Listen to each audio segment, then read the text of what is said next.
Okay, welcome to this brief video on duplicated data.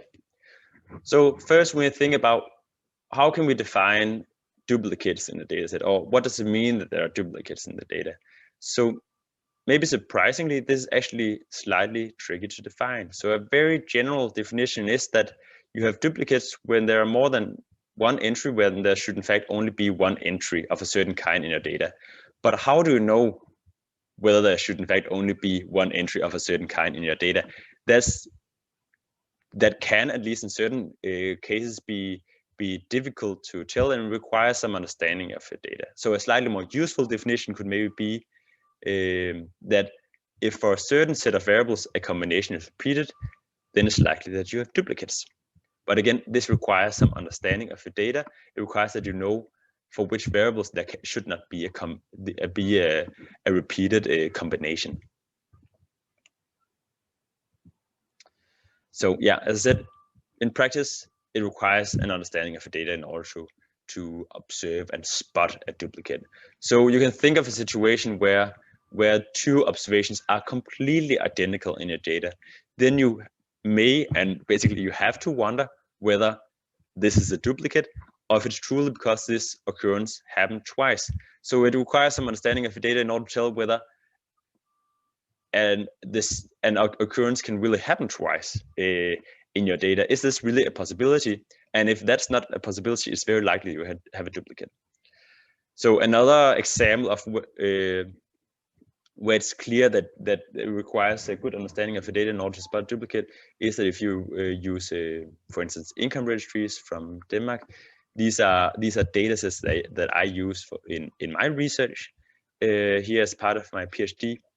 And here I'm looking for cases where if for a certain set of variables a combination is repeated. So in particular, I'm looking for situations where the same person is observed multiple times within the same year. So if that's the case, so if the same person is observed multiple times within the same year, I know that it's very likely that I have a duplicate.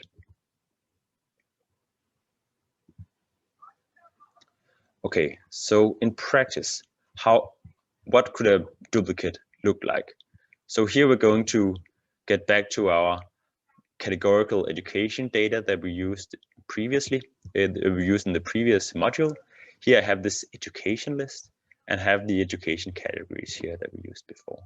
And here I'm then creating a pandas series by simply just repeating this list of educations a lot of times.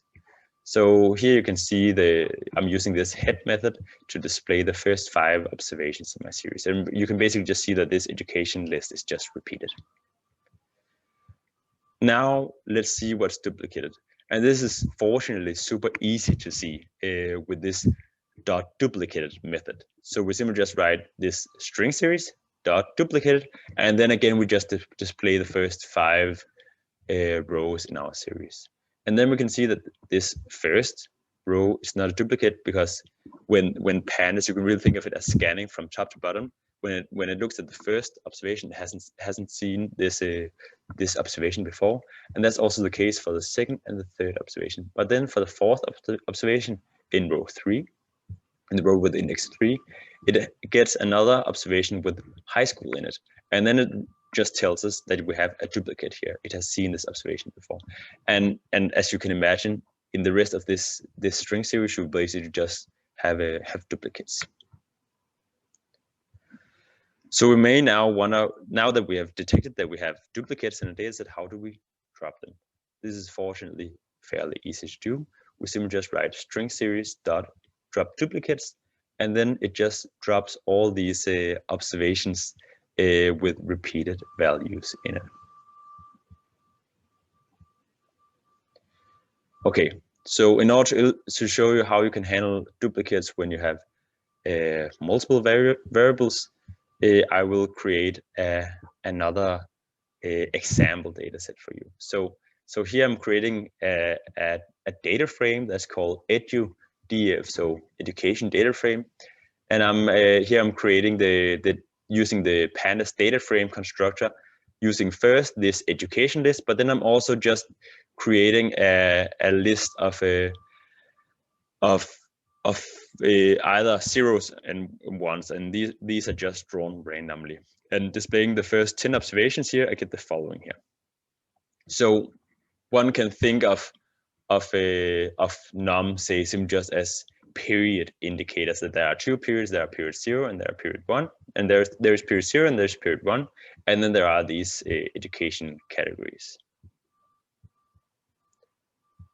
And then say that we want to have unique observations of education within each year. So we will tolerate all the same education category multiple times in our dataset if they just occur within different years.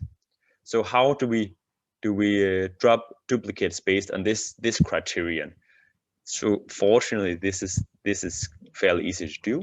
We just write edudf and then write duplicates, and then we just specify the column labels or the keys of these variables where we tolerate that we use to specify whether a given duplicate is tolerated or not. And because we allow the same education category to show up multiple times, if they just show up in multiple years, multiple times, if they just show up in different years, so in different for different values of this num variable, then we write edu and num. And then I also just want to show that you can also use this drop duplicates also takes another argument. It takes this keep equals first in this case. So I'm taking the first time a given occurrence shows up in my data, and I keep it. But you can also write keep last. So in that case, I would keep the last time a given occurrence shows up in my data. So then I would basically require pandas to scan my data frame for unique values from below to top instead of from top to bottom.